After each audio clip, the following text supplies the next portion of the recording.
Hey everyone, I'm Dan from JazzComposersPresent.com, an online space where composers, musicians, and listeners come together to celebrate the music we love. I'm here today with Florian Hoefner, Juno-nominated pianist and bandleader, composer-arranger, and assistant professor of jazz studies at Memorial University in St. John's, Newfoundland. Florian is here to show us how using minor ninth intervals can create some cool harmonies in your compositions. Thank you, Dan, and welcome everyone to my mini lecture. Yes, I would love to talk to you a little bit about using minor ninth in your voicings, be it piano voicings, guitar voicings, or wind voicings in your writing. As you probably know, the minor ninth is the most dissonant interval we have, right? It sounds pretty unpleasant by itself. And that's why probably if you read a textbook on arranging, or if you take a beginner arranging class or beginner piano lessons, you'll be told to avoid using the interval of a minor ninth within your voicings. And that certainly has its place and is true for fast moving lines where the emphasis is on the motion rather than on the vertical sonority of your chords. However, once we are in a slower context and give the ear some time to unpack the complex and dissonant sound of the minor ninth, it can actually add quite a haunting sound to your color palette. So I wanted to show you a couple of examples of the uses of minor ninth in chords, and we'll start with an example by Johann Sebastian Bach. This is an excerpt from his chorale number 76 in G major, and you can see I put an arrow there. Even Bach knows about the minor ninth. Let me play this example for you real quick.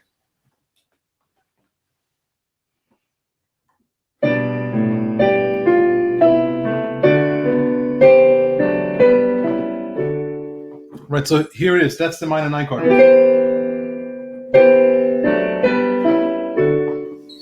Right, now you could argue that Bach comes more from a horizontal movement, and then this minor ninth is just a result of where the different voices have to go voice leading wise. But the fact that he places this chord on a downbeat on beat one shows me that he's very much aware of the sonority and that he really wants to have that really melancholic and haunting sound of the minor ninth in this voicing. In modern jazz writing, a lot of composers use that effect. A couple of prominent ones are Maria Schneider, of course, Kurt Rosenwinkel, pianist John Taylor does that a lot in his voicings, and also Kenny Wheeler, the flugelhorn player and composer. So my next example is from one of his compositions.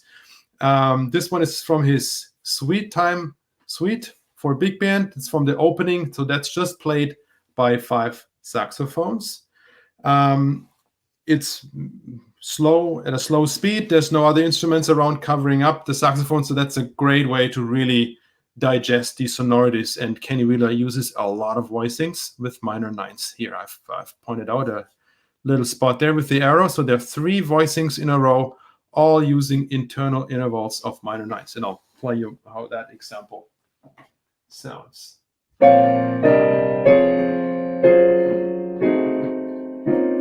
Okay, here are the chords with the minor ninths again. Yeah, listen to how beautiful those sound.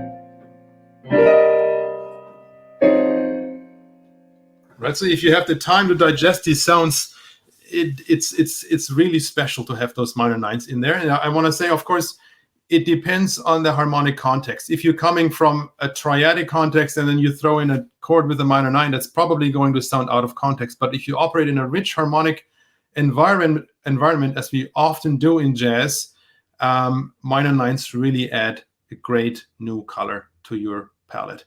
Last, I wanted to show you one of my pieces where I have worked with this effect. This is an excerpt from a larger composition that's still in process and hasn't been released. So what I did here, I wanted to write this chorale style melody and strictly stick with the key of D major. So I didn't allow myself to use any chromatic alterations, only the scale tones of D major. And I still wanted to have a really rich and deep harmonic sound. And I achieved that by using lots of minor ninths inside my voicing. So I've marked them all with brackets in here so you can see that. And we're going to listen to this. So this is from just a duo performance I did with a saxophonist, with Danny Orr, where we played this excerpt. So have a listen to that.